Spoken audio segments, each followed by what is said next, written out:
자, 본론 좀 들어가 보겠습니다. 직위원 술자리에서 친구나 또는 이해관계자한테 접대를 받았는데 한 번 술 마실 때 1인당 100에서 150만 원, 서너 명이 가면 4,500만 원 좋게 나왔다.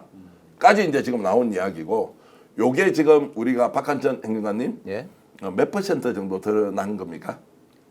거기서 지금 나오는 것만 드러나고 끝나면요 선방이죠. 자, 지금 우리가 나올 것을 100으로 봤을 때 우리가 지금 알고 있는 것은 몇 퍼센트 정도 됩니까? 근데 얼마나 센 게 뒤에 있냐가 문제죠. 자, 몇 센 퍼센트가 게- 문제가 아니고요. 예, 그러면 센 게 있는 것도 아니 근데 이거는 네. 저는 언젠가 밝혀져요. 왜냐하면 밝혀지게 돼 있다. 이거는 털고 넘어가야 돼요. 왜냐하면 오래된 이런 카르텔 문제는 예. 이거는 지금 제가 보니까 다 털고 넘어가야 되고 제가 오늘 그 한마디 얘기할게요. 뭐 거기서 그 민주당에서 발표를 하니까 네. 저는 뭐 당적이 없습니다. 발표를 예. 하니까 누가 그러더라고요. 아 거기는 단란주점이라서 여성 적개권이 없다고요. 무슨 강아지 풀 뜯어먹는 소리 하고 있습니까? 네, 예. 거기가 점호예요. 점호인데 예. 왜 그게 허가가 단란밖에 안 나냐면요. 지역 위치상 거기에는 전부 다 단란주점이 단란주점밖에 허가 안 나고 유흥주점 허가 안 나는 곳이에요. 네. 그런데 술값은 있지 않습니까? 정말 비싸요. 그리고 주로 아는 사람이 주로 가죠. 그러니까 어떻게 하냐면은 제가 가본 거 아닙니다. 또 저하고 또 쳐보고 이제 미리 아는 사람이 가면 우리 박한천 우리 대장님 기왕에 보시는 거 카메라를 보고 하시고 예. 이상우 기자 너무 좋아하지 마시고요. 카메라를 보고 거기는 그 단골들이 가는데 가면은 미리 이제 자기가 뭐 거기에 보면은 여러 명 사장이 있거든요. 예. 그래서 이제 돈을 합쳐가 하는 곳인데 그러면은 자기가 아는 사람한테 전화를 하면은 가서 문을 열어줘요.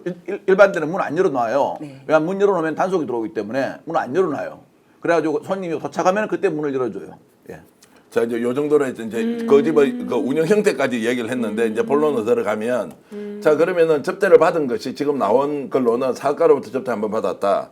또 뉴탐사에서 보도했던 것은 사법연수원 동기가 700만 원 결제를 했다라고 뉴탐사에서 이제 보도를 했는데 이것이 그러면 100 중에 몇 정도냐라고 했을 때 저는 많이 보면 20, 적게 보면 10밖에 안 나왔다. 훨씬 더 많은 것들이 이제 숨어 있다라고 하는데 이상우 기자가 있다면 의원이 요것으로 그러면 끝이냐? 조금 전에 박관전 행정관께서는 요렇게 해서 사표 내고 물러나면 그거야말로 해피엔딩이다라고 하는데 그 해피엔딩이 아닌 실제적 사실에 대해서 조금 더 깊이 들어가 보시죠. 어디까지 들어가야? 아니 뭐 알아서 조절해서 들어가십시오. 본인이 이제 발언하는 것은 명예훼손 걸리더라도 책임을 져야 되기 때문에 저 책임을 각오하고 떠넘기는 걸 하시네요. 좋아하지 절대 우리는 지지 않는다. 아, 가혹하네요. 이게 진실을 워낙- 위해서 두려워하지 마십시오. 아니 이거 뭐 두려워하는 게 아니라 저는 진실이 두렵기 때문에 지금 제가 말을 조심하게 세상에. 하는데 지금 정보 차원에서는 워낙 이게 오랫동안 그 이야기가 돌았던 사안이고 이 뭐 폭발력으로 따지면은 이게 직위원은 그냥 사실 그 자체로 보면은 그냥 세 발의 피야. 그 포함된 바운더리 안에서 거명되는 사람들에 비하면. 근데 이제 직위원이 주목받는 이유는 윤석열의 담당 재판부의 주임이기 때문에 선임이기 때문에 이제 그런 거거든요. 그런데 정말 중요한 것은 뭐 마지막까지 갔을 경우에 거기에 뭐 지금 참고로 지금 뉴탐사가 어제 밝힌 부분 700만 원 네. 사법연수원 동기한테 와서 술 쏘라고 그랬어요. 피모 변호사죠? 네. 근데 이 친구는 같이 술 마신 것도 아니야. 그냥 술값 내라고 부른 거야. 그러면 이거는 지금 민주당에서 밝힌 거는 내가 접대를 받은 거야. 받은 거고. 차라리 네. 그건 나아. 차라리. 그렇죠. 근데 이거는 내가 접대를 한 거야. 당한 거지 접대를. 직위원이 접대를 한 거야. 700만 원은 땡긴 거고. 그러니까 직위원은 룸사롱에서 뭐 아주 그 황제였는데 자기가 손님이기도 하고 호스트이기도 했던 사람이야. 그러니까 이게 얼마나 이게 다이나믹하게 술자리가 이루어졌는지. 그리고 그 자리에 어떤 사람들이 왔길래 도대체 천하의 부장판사가 접대를 했을까요? 네. 그죠? 근데 뭐 단지 동종교배, 법원 사람 뭐 따지고 보면 서울 고법의 뭐 판사들이나 대법원장 정도 말고도 다른 선수들도 있었다는 거 아닙니까? 그러니까 접대를 했겠지. 근데 중요한 건 이 사안이 정말 가지고 있는 폭발력은 그 자체로도 이미 어마어마한 사안인데 왜 직위원이 윤석열 관련해서 저렇게 엉터리 판결을 했는가 라고 하는 문제의식에서 지금 우리가 이것저것 파다가 나온 거잖아요. 자, 여기서 이제 질문 하나 드리겠습니다. 혹시라도 윤석열이 탈옥하는 것, 구속 취소되는 것과 직위원의 저 룸사롱과 연관관계가 단 1%라도 있다 없다에 대해서 우리 박관진 행정관님이 촉을 이렇게 좀 딱 쏘아서 말씀해 주시죠. 야, 근데 질문 너무 좋다. 있다면 큰일 나겠죠. 있다면 큰일 나죠. 1%라도 있을 수 있다. 근데 있으면 큰일 나. 아유, 답답해서 안 되겠다. 좀 말씀 좀 해주세요. 그 관계가 있습니까 없습니까? 우리 국회안이 아니기 때문에. 국회안이 아닌데 네. 관계가 있다면 큰일 나는 건 맞죠? 관계가 있다면 아주 큰일 나고요. 네. 그런데 중요한 건 이 세상에 한 번도 없었던 날로 계산하는 걸 시간으로 계산합니다. 네. 이 세상에 어느 누구도 이해할 수 없는 일이었다. 심지어 검사도, 검찰도, 그리고 모든 판사들도 이해할 수 없는 그런 판결로 시간으로 계산해서 이 세상에 제대로 이해할 수 없었던 윤석열 내란 우두머리를 풀어줬다라고 한다면 관계가 있다면 큰일이 나는데 관계가 있지 않을 수 있을까? 이런 예. 의심을 던져보게 되죠. 자, 그래서 이제 여기에서 이제 좀 더 나가면 누군가가 네. 혹시 있었다면 캐비넷 이야기가 지금 자연스럽게 흘러나오고 있어요. 그럼 직위원이 약점이 잡혀 있었다. 이 약점 때문에 본인이 이러지도 저러지도 못한 상황이 된 거 아니냐. 일단 먼저 제일 쉬운 질문부터 드릴게요. 네. 요 내용은 직위원 부장판사 당사자는 제일 잘 알고 있겠죠. 내가 거기 있었기 때문에 자기 일이니까 알겠죠. 아니면 아니고 맞으면 맞는데 오늘 할 말이 있으면 공보관을 통해서 발표하겠다고 하면서 본인 사적인 일을 아예 공적인 일을 만들어 버렸어요. 법원에서 아예 작정을 하고 그 자정 기능을 포기하면서까지 판사 하나를 뒤로 숨겨준 꼴이라고 생각을 합니다. 그리고 민주당에서 제공한 사진을 보면 이렇게 문 아무런 그 뭐 간판도 간판이 없이 없어. 문만 찍은 그 사진의 각도가 CCTV 위치에서 바라보는 각도거든요. 예. 그러면 개인이 거기까지 올라가서 사진을 찍는 거는 불가할 거고 CCTV에 찍힌 영상이나 혹은 장면을 취할 수 있는 수사기관에서 네. 입수된 자료가 밖으로 나온 것이 아닐까라는 예, 예. 합리적인 의심을 하고 그러면 취재가 아주 아니 원래 이 취재를 엄청 예, 잘하세요. 하나는 경찰일 거고 예. 영장을 내서 발부받아가지고 영상을 입수할 수 있는 건 또 하나는 검찰일 겁니다. 예. 갑자기 영상 이야기가 왜 나와요? 왜냐하면 영상 지금 이야기하지도 않았는데. 그 위에 그러니까 영상도 있을 가능성이 있기 가능성이 때문에 있다. 그 각도가 CCTV면 움직이는 영상이 찍힐 거란 말이죠. 예, 예. 그 중에 한 장면만 제공했을 뿐이고 네. 수사기관에서 입수한 자료가 밖으로 나온 것 같은데 예. 캐비넷이 걸렸다라고 하시니 이것이 경찰에서 걸린 자료인지 검찰에서 걸린 자료인지는 조금 더 추론을 해봐야 될 것 같습니다. 자, 시청자 여러분께 좀 말씀을 드립니다. 오늘 스픽스에서 이렇게 말씀을 추론으로 하는 것은 전혀 근거 없는 것이 아니라 기자들이 일반적으로 합리적 의심 그리고 그 흔적들을 찾아서 퍼즐을 맞추는데요. 전제 조건이 있습니다. 민주당에 현재 제보되어 있는 그 내용의 취재 루트와 완전 다릅니다. 유 탐사가 지금 어저께 사법연수원 동기가 700만 원 결제했다라는 것과도 완전히 다른 루트입니다. 그래서 우리는 그걸 가지고 먼저 설명을 드리면서 오늘 취재한 내용을 이제 본격적으로 풀어갈 것인데 자, 보통 문제가 아니라고 하는 것은 이제 캐비넷까지 이야기가 나왔습니다. 박관준 행정관님이 공직자 출신이시니까 캐비넷의 존재가 직위원 부장판사 한 사람만 있는 것이라고 의혹 제기를 할 거냐. 지금 현재 경찰이든 검찰이든 가지고 있는 이 캐비넷이 이번에 드러난 것이 과연 몇 명의 캐비넷으로 지금 제가 구성이 돼 있느냐. 제 경험을 말씀드릴게요. 경험을 말씀 주십시오. 예. 경험을. 이제 저런 데 단속하는 우리가 기획 단속이라 그럽니다. 저렇게 이제 그 주택가에 이제 소위 말하는 점호로 해가지고 유흥접객원을 때리고 단란 허가를 가지고 이게 영업하는 그런 유흥점이 있거든요.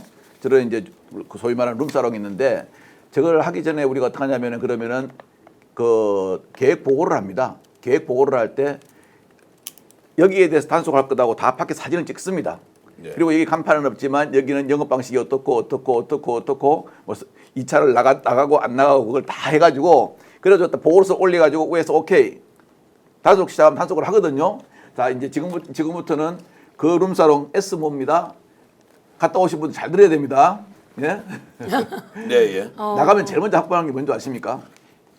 자, 퀴즈입니다. 자, 경찰이 나가면 가장 먼저 확보하는 게 뭡니까? 오늘 기왕에 12,000분 예. 들어와 있으니까 우리가 예, 같이 이렇게 딱 얘기를 나가면요. 예. 딱 나가면은 카드 단말기 딱 뽑아버립니다. 자, 카드 단말기 없는다. 딱 뽑다. 두 번째 두 번째 장부. 우와. 장부는 거기는 없어요. 없어요? 예. 그럼 어떡하냐? 마담들이 있거든요. 아니요, 장부 얘기 장부 제가 해드릴게요. 있어요. 자, 예. 일단 장부 박관희 있는데 행정님 장부는 있는데 그 장부는 별로 효용이 없고 네네. 그 마담들 있잖아요. 그 핸드폰 있지 않습니까? 싹 먼저 수거합니다. 그런데 그걸 왜 수거를 하느냐? 네. 거기서 술을 먹는 사람들이 그러더라고요. 일부는 뭐 주대는 카드로 결제하고, 네. 뭐 하여튼 뭐 또 뭐 다른 돈은 또 뭐 현금으로 그 계좌 이체 주는 경우가 있거든요. 그러면 이제 그걸 갖다가 딱 하면은 나오지 않습니까? 네. 예, 그거부터 확보합니다. 그리고 그 주로 17시 이후에 전화한 사람, 전화 통화가 됐던 사람, 그걸 싹 명단을 뽑습니다. 아, 영업장 오픈 이후에 그렇죠, 연락한 그렇죠. 사람. 영업장 요건이 왜, 나 갈게 하고 전화하고 가지 않습니까, 거기는. 전화가 안 하면 문이 안 열려요. 문도 엄청 일이 두꺼워요. 그래서 우리도 기획단속할 때 어떻게 하냐면은 딱 보고 있다가 밖에 항상 차가 있어요. 그 딱 보고 있다가 어떻게 하냐? 이제 손님 오잖아요. 그 문 딱 열릴 때 치고 들어가요. 근데 걔들이 어디까지 지키고 있냐면 한 100m 앞에까지 지키고 있어요. 그래서 이게 약간 우리가 시킨 사람 뭐 얼쩡얼쩡하면요, 그날 영업 안 합니다. 자, 여기서 이제 지금 뭐 영업의 그러면은 형태나 방식. 예, 그러면은 입 다물어도 돼요, 지금? 아까 말씀하신 그게 캐비넷이 존재할 가능성이 얼마나 될까요? 자, 100%. 자, 여기에다가 지금 이 사건과 관련해서 네. 제보가 단순하게 원라인으로 이렇게 이루어져서 간 게 아니고 이게 어떤 특정한 사건을 수사하는 과정에서 뭐가 흔적이 나왔는데 이것은 메인은 아니었지만 거기에서 뭔가 흔적들이 나왔는데 저는 이제 그걸 표현을 장부라고 얘기할게요. 예, 예. 이 장부가 나왔으면 그 장부는 누가 여기 와서 갔는지 진짜 장부를 만드는 이유는 여러분 제가 최초 공개해 드릴까요? 네. 성매매나 접대를 할 때 누가 어떻게 가서 왜냐하면 뒤에 후결제를 해줘야 되잖아요. 후결제를 해줘야 되는 그런 장부가 터져 나왔는데 거기에 등장하는 인물이 땡땡땡을 비롯해서 몇 명이 있느냐? 뭐 그것도 의원님 오늘 허락받고 이야기하겠습니다. 네, 그 추정이니까 네, 네. 20명 정도 나옵니다. 아, 면책 와. 특권도 없으신데 면책 괜찮으세요? 등록 20명도 아니, 나왔다 뭐 누가 특정되지 명예훼손 않았으니까 특정되지 괜찮아요. 않았으니까 그럼 그러면 네. 이런 것이 캐비넷이 되어서 누군가가 고소하세요. 고소야 조사하면 다 나오는 아, 거예요. 요새 조사 많이 받으러 다니죠. 아, 좀 고발은 좀 당하면 안 돼. 어쨌든 조심해야 됩니다. 하여튼 그렇게 해서 이걸 누군가 가져가서 이거 다 걸려있네. 정계환 너 걸려있고 박관천 걸려있고 이상호 걸려있네. 야 이거 터지면 너 인생 완전 끝이 나는데 라고 하면 어떻게 됩니까? 자 그러면 여기서 다시 한 번 더 퀴즈. 충분히 윤석열 정권은 이 일을 하고도 남을 만한 정권이다. 에이 그거는 너무 선을 넘은 거야. 1번. 1번. 절대로 1번. 하지 않을 것이다. 1번. 어떻습니까?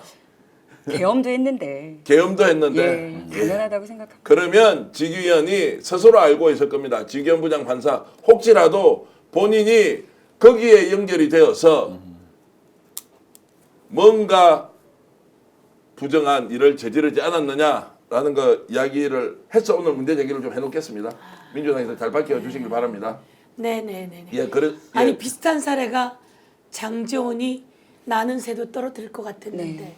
목소리도 크고 모든 권력을 다 가진 것 같은데 어느 날 싹 조용히 사라지잖아요. 아주 조용히 사라지잖아요. 그리고 났을 때 우리는 그렇게까지 생각 못했는데 캐비넷이 있었던 거잖아요. 네. 그리고 캐비넷을 관리하는 인물도 있었겠죠. 네. 이것을 윤석열이 알고도 있고 김건희도 알고 있었을 수 있다.